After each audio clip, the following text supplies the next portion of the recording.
streaming live right now on LinkedIn, Facebook, Twitter, YouTube, and on Twitch. Thank you for joining us. If you have questions for our guests today, please post them right here in the comment stream.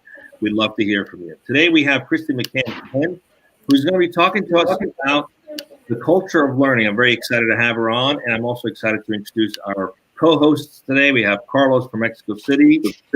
We have from Hermosillo, and Laura is also from Hermosillo as well. And thank you for joining us, Christy, from Philadelphia. So we've got a quorum from all kinds of different cities. So, Christy, please introduce yourself. Tell the audience a little bit about your background and who you are. Yep, thank you. I'm thrilled to be here.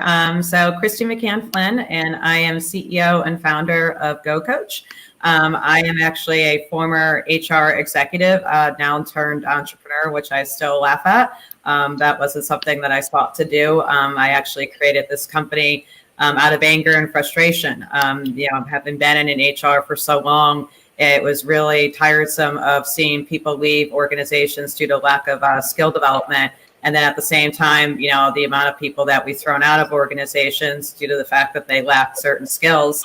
And now we're in this place where we have a war on talent and a skill shortage. And, this was perpetuated by us. And so I created GoCoach, which essentially is a marketplace of coaches and a learning platform to be able to upskill, all employees in hard and soft skills, entry level to executive level, so anyone can get the development that they need to upskill anytime, anywhere. So that's pretty much me and GoCoach in a nutshell. Well, thanks for introducing yourself. Sounds like we're going to have a very fun conversation. I'd like to think, and I think my co-hosts agree, we're very much part of a learning type of organization. So Let's go right into it. What's the topic of conversation today, Carlos? Please introduce the topic. Absolutely. Thank you, Tulio. Today, we're going to be talking about a culture of learning or how to create a culture of learning within an organization. So for that, I'd like to ask you, Christy, our guest. Christy, can you tell us and the audience, of course, why did you choose this particular topic? Yeah, I chose it because it's something that every company needs to do now. We have spent the last 20, 25 years recycling and replacing people. And then we wonder why where we are right now, where we don't have people that need, to have the skills that companies need in order to be able to do the work that is out there, not just the work of today, but the work of tomorrow. And so much money and time and effort has been wasted and spent on continuous talent acquisition rather than continuous talent development. It's where organizations need to flip right now so that they're not playing defense and they start playing offense with all the people that currently work for them and how we can upskill them. Okay, thank you so much, Christy. Okay. So what's the solution? What's the solution? I want to jump right into it. I know Kim's going to have a million questions. Well, I do have a question, and I think I would like to talk about this. It's a timely question before we jump into the implementation. And I just want to know for you, Christy, to go back to something that you just said, like out of anger and I think frustration. Could you tell us what was that aha moment for you? You laugh at becoming an entrepreneur, but what's the story leading up to that, if there is one? And perhaps, is there an inspiring coach in your past who encouraged you to take this new career path? Yeah, no, great questions. I want to say my aha moment was I was in New York City at the time, and I had just wrapped with an organization that sold for tons of money to a large PE firm, and it didn't feel good. It actually felt awful. And even though I had a nice payout, I had to basically beat the drum consistently with the CEO of how much money we were wasting per year on recycling everybody, and that we just needed to grow the people that we had, and that was going to further help optimize and monetize where we wanted to land the company a year or so. And it was tough doing it. I had to beg, I had to bang, I had to yell in order to be able to do what I thought was the right thing by investing in people. And we got there, but it was one of those things where it's just like, I'm not doing this again. The only way that I'm actually going to be able to solve this problem is to actually take on this problem at a much higher level. So, that was a day that I absolutely felt that my job was useless in HR, that I shouldn't have to do the things that, I had to do in order to get, the things that people need, which is, how to invest in them. So that was my aha moment. As far as coaches, I've had quite a few. There was actually no one that guided me to do this. This was a leap of faith, or what I used to like to call my midlife crisis. I started a company. So that's what I did. Very good. And interestingly, you say, but now you do have to beat a drum, and I guess it's a different drum, and that's to convince other companies to have this kind of coaching or internal growth element. So what could you tell us, what is in it for companies? Like, why should, I think it's easy to talk to individuals, like you need to invest into your career path and things like that. But what would you say to those companies out there? Why should they invest in this? Yeah, no, there's a lot of reasons, but I'll go back to, beating the drum. The biggest thing that we're doing at Go Coach, where I felt that my job was useless in HR, where I couldn't help people like, I'd intended to at all times. That was the whole reason why I went in HR. I created this company to empower HR. To be able to bring that empowerment and integrity and equality, everything that we want, to the forefront, and to be that evangelist for them. And so I'm truly excited that now I get to be the cheerleader for all of HR, and everything that we're doing is for them, by them, because we just didn't go and create, a bunch of technology and bring a bunch of coaches together. We actually understood the problems just because of our own experience, but listening to, all the HR people that are out there and the constant pressures that they were facing. And so the incentive for companies to be able to do this, one, that there is a monetary as far as saving time and money, instead of, rehiring the same people over and over. But, you look at all the big topics that are out there right now between like, engagement, diversity and inclusion, like, culture and all that. If you have people that are swinging in and out of your company, you have none of that. And that's the other big ROI. It's not just about the fact that we need to be able to upskill people to be able to do the jobs of today and tomorrow. But if you actually want to have company culture exists around the people that are there and why they're there. And so when you are investing in people, you're building that engagement, you're building that diversity of thought. And not only that, you're building that culture that truly represents something more than a bottom line. So if anything, Go Coach and what we created with our Coach Marketplace and Learning Platform is not only to be your evangelist, but to be your solution for many things and to help you get what you need. So Christy, what you're talking about has a lot of implications, right? You mentioned culture. It's a big challenge, especially if it's the kind of culture that looks at people and even uses words like resources or human capital or assets. People are not assets, human resources. They're not human capital. They're not equipment. And I think it says a lot that's been going around for a long time, unfortunately, from the industrial age even, on how leaders approach treating people within the organization. So what does your company do to deal with the root cause of some of these disengagement or organizations that are constantly, cycling people in and out of the company, trying to find the right fit when in reality they are not the right fit themselves? Well, how do you go tackle that challenge? So what is the approach that you sort of take to, one, fix the culture, and two, introduce the concept of learning and growing as a way of being, which I'm assuming is one of your key strategies to keep people engaged and put. Yeah. Can you share a little bit about your experience has been like along those lines? Yeah, no, it's been a lot in many different ways. Every company right now is dealing with, digital transformation. They're dealing with change management. They're dealing with not having, the resources to be able to hit the goals. The number one reason that people, leave companies is because of managers, and the managers aren't skilled to actually manage them.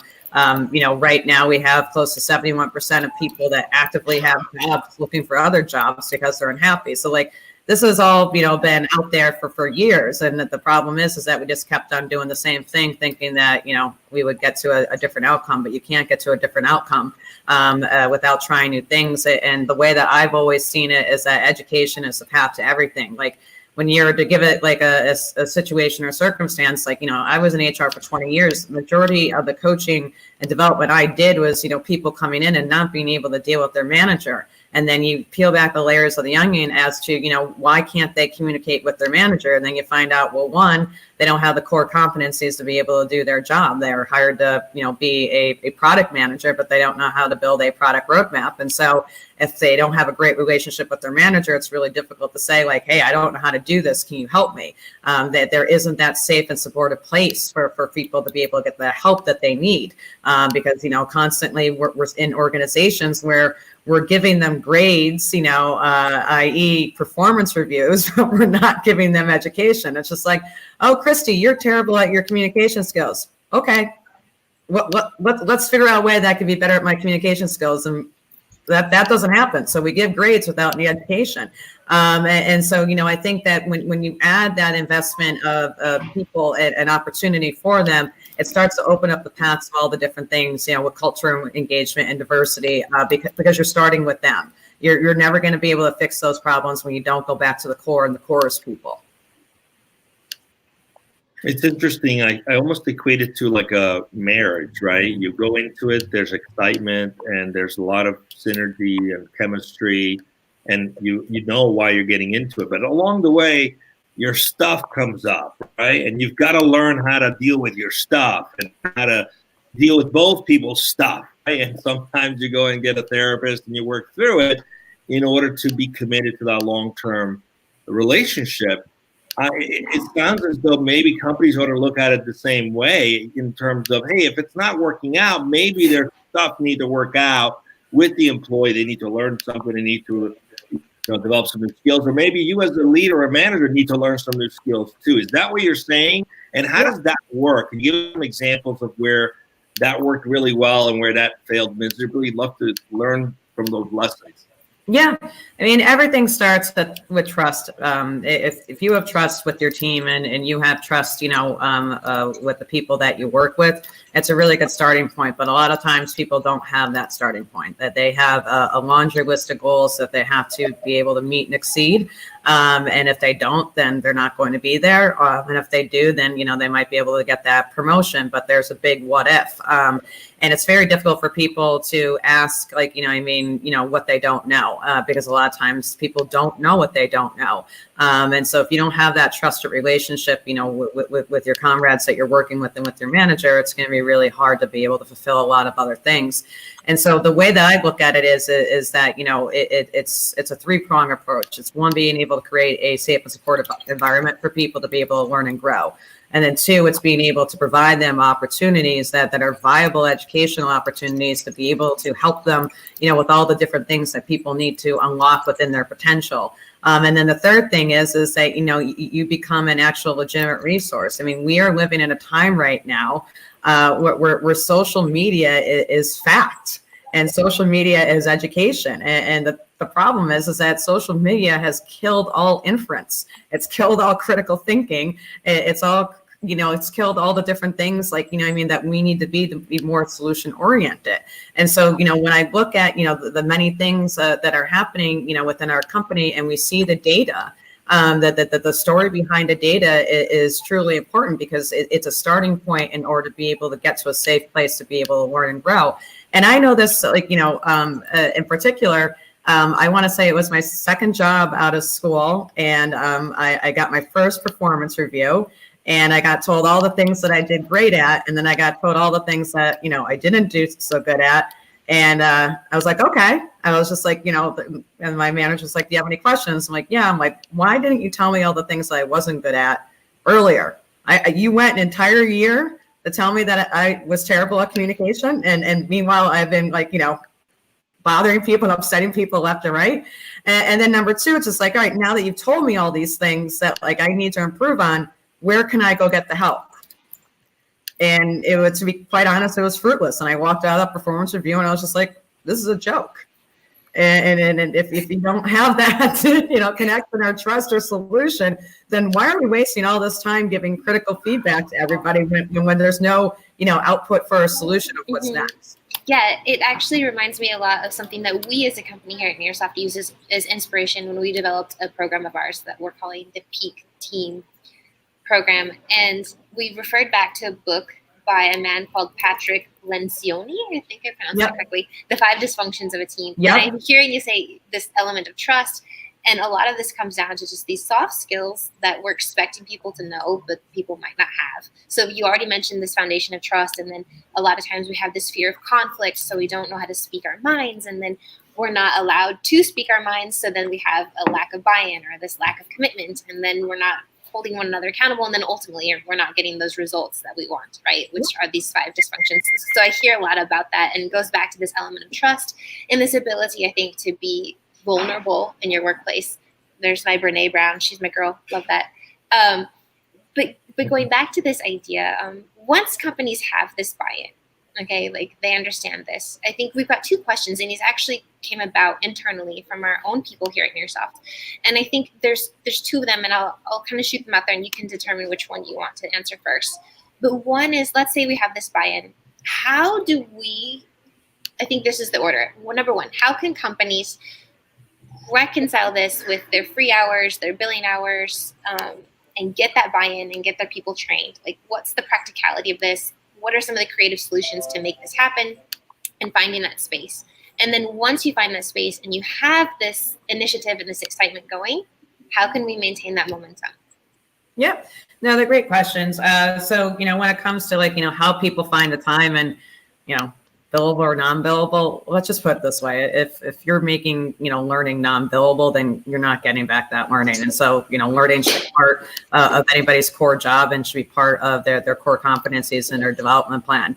As far as finding the time, it's one of the reasons that, I created, what we did, which is essentially as a coach marketplace, because it's personalized learning at scale. I remember being stuck in training sessions like 4 or 6 hours and not retaining anything. And 1, just because nobody has that attention span to begin with. And then 2, you're worried about all the 1,000,001 things that you could be doing. And so, with this personalized learning at scale, it gives the accessibility for people to be able to meet them where they're at, and that they, learn and grow, on a schedule that works for them. And that could be, 1 to 2 hours per week or 1 to 2 hours per month, but that it's very goal oriented so that they're getting to the end result of what they're looking for. And then as far as being able to maintain this and show it, it's going back to the report card thing, like we're reporting on the wrong things. We're reporting on all the different things that, people aren't good at or they need to develop, but we're not reporting on the opportunities that we're providing them to be able to attain those skills. And so, a huge part of what we do, and is important for any type of educational platform, is to understand how the engagement is going, to understand, how the goals are within this engagement, and if people are meeting and exceeding those goals through this learning. The other thing is to make sure you're getting the 360 feedback, from the people that matter the most. And I do think that is very important. I just actually read an article the other day about how somebody was going on about how 360 feedback is the worst thing that you can do. And I was just like, well, how are you supposed to get feedback? We're all different people. And I think the other thing is, that the data is the beacon and the path to, the future. And to be able to see the data of somebody learning and growing and showing what that means to engagement and productivity and everything else, that's going to be your automatic buy-in and drive every single time. Well, Laura, I think you had a question. Did you not? I think. Yeah. So how can companies maintain a culture of knowledge sharing when things get difficult, for example, when sales are down or delivery issues come up? How can we maintain this culture? Things are always going to be coming up. And are you going to react? And, when you do react, it's going to further drive down those sales or drive down, whatever shipment or delivery that you're missing. Or are you going to be proactive and going to be solution oriented? Part of a lot of the soft skills that are out there, that everybody is looking for as far as emotional intelligence, and, critical thinking and logic, it's for those moments in time when things aren't good. That just to give a personal example, we went through the holiday season and, we're a bootstrap company and, so sales were down and not only were sales that were down, AR was down. And, it's the holidays and I'm like, all right, I got to make sure that everybody's paid on time, while we get out of the holiday funk. And, I could have, pulled my hair out and screamed at my team about what we need to do with sales, or, I could have sat there and coached them as to, how we're going to get to where we are today to be able to get to tomorrow. And I chose coaching them because if I'm not coaching and developing them, then there is no tomorrow. Screaming and yelling or ignoring, the issue only gives you a short-term solution. But when you look at it from a long-term approach, which is, continuous education, you will get to have that long-term, possibility. I love that. I'm hearing a lot of Chip Conley in there, another inspiration for us here at Near South with his book Peak, right? Where I think he takes inspiration from Maslow's hierarchy of needs. And our gut instinct when things get tough is to start taking things away, and we hit that panic button, and it actually works against us, right? Like you just mentioned, the short-term gain for the long-term goals. And it sounds counterintuitive, but if we're willing to invest, if we're willing to take that deep breath and tell people you're important to me, we can get through this together, actually works in our best interest. I love that. Yeah, I think it's interesting. You made a couple of comments I want to go back to. One, it sounds as though there is no better time than now to implement and continuously invest in learning. It's not like, well, when we get through this quarter, it's tough, we'll get to that. That's just an excuse. And it's actually counterproductive to the whole point of this. And two, I want to go back to the comment of vulnerability. I think, wouldn't you agree that plays a big role in both a leader's ability to create an environment where people can be safe to open up about the things they don't know? I mean, what's your experience there? Because there's still the mindset for a lot of managers and leaders to think that they have to know everything, which is ridiculous. And unfortunately, they don't play this vulnerable role sometimes, which they could powerfully give permission to other people to also be vulnerable. They just constantly put on this mask of got it all figured out. How do you help organizations break down those barriers that are often rooted in the inability to be vulnerable with each other? Yeah, no, it's a great question. And I'll answer it from, my past in HR, and I'll answer it from my present of, with what, how I'm leading and what I'm doing. The organization I talked about earlier that, I basically had to beat the drum as to, let's stop throwing people out and invest in them. I really spoke with a lot of vulnerability, to be able to get that buy-in. And at the time, people were leaving every 4 to 6 months. Like, people weren't even getting past, close to a year, service in the company. And, when I instilled this culture of learning, but by, a lot of storytelling, of how I did this in the past and where it worked, that's initially how I got the buy-in. And, we were able to, extend the tenure, from that 4 to 6 months, to over 1.3 years in a matter of 6 months, through that continuous, growth and development. And people were happy because they were no longer fearful of getting fired every Friday, because that's what people used to think, like, oh, it's Friday, I'm going to get fired. I'm like, that is a horrible culture. We need to change that. Instead, like, we made Fridays, learning Fridays, and then, currently where I am right now, I brought in, and I've announced 2 more advisors, but I have like 7 people helping me do what I need to do because I've never done this before. I know HR like the back of my hand, which is great. I know nothing about, running a company, and I have a bunch of people that trust me, and, I'm not going to pretend that I have all the answers. And so I'm going to bring in the people to be able to help me, get to, those next steps. And, I think that the way that we have been successful, just really goes back to my values, which are the values of the company of, just having that trust and integrity and empowerment, and being vulnerable in that. There's a lot of times where, I don't know the answer to something that we should be doing. And, I could go and Google it and find it, or I could talk to my advisors, or I could let my employees try something different. And I think, that has led to a lot of creativity and innovation. Like, when I look at, what I've created, I'm nothing to what's been created right now. We have over 200 coaches and over a dozen people that have built this over the last year and a half. And it's because of them and giving them the reins to do it, because if I didn't, we would be nowhere. Absolutely nowhere. What I heard is practice. If you're a leader, practice saying, I don't know, but let's figure it out. Yep.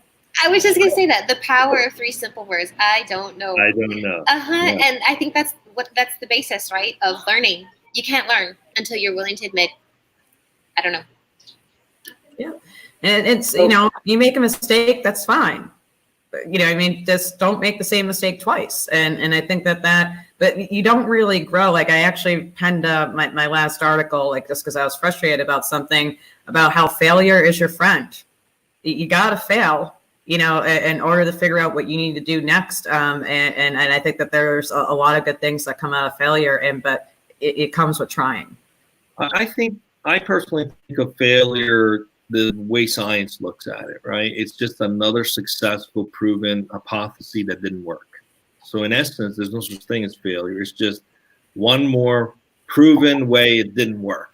And you eventually get to prove enough ways that it doesn't work that you get and crack the way it does.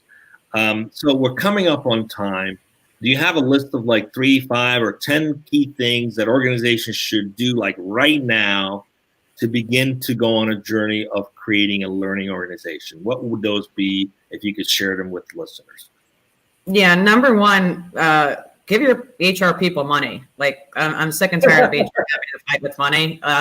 HR has the most people in the organization, which is the entire organization, and they get the least amount of money. So if you're failing at your goals, I really don't want to hear it, especially if your HR person doesn't have money. They should be the first person that gets money because they own the entire organization along with you. You know, the second thing to do is, you know, quit putting that money in talent acquisition and put that money in learning and development initiatives. It's a much easier, you know, buildable, scalable solution than constantly, you know, playing defense and having to recycle people all the time.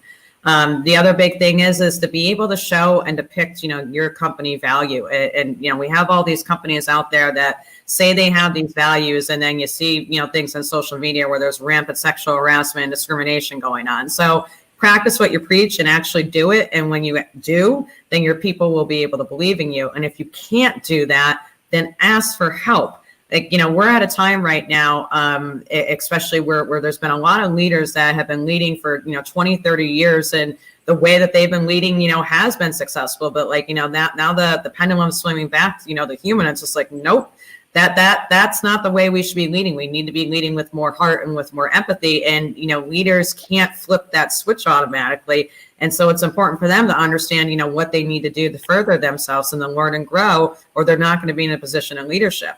And then the last thing I'm going to say is, you know, quit, you know, jumping all over millennials. They are our new leaders. We have been bashing these people left and right, and we need to be investing in them because they have said what we should have said years ago. Enough is enough, you know, invest in me and I'll invest in you. So those would be my big 5 takeaways for companies right now. Those are great takeaways. Thank you for sharing those. I really love the last one too. Yes, we wouldn't exist without the millennials. We're very grateful for the millennials we have. So if you're not investing in them, you're doing yourself an injustice. Thanks for being with us. Unless anybody else has any other question, we're going to wrap it up. No, it was a pleasure hearing from you today, Christy. You have some beautiful insight. Congratulations on your bravery in stepping out and after saying yes to your midlife crisis. It sounds like you've got a great company going, a team of people behind you. Coincidentally, I was preparing for today's talk, and one of your coaches has been previously on Dojo Live twice, as a matter of fact. Is it Todd or God? I knew this. Hold on. It's his last name. He's Italian. He's got a last Todd Giannatasio. Giannatasio. That's right. Yes. I was like, hey, small world.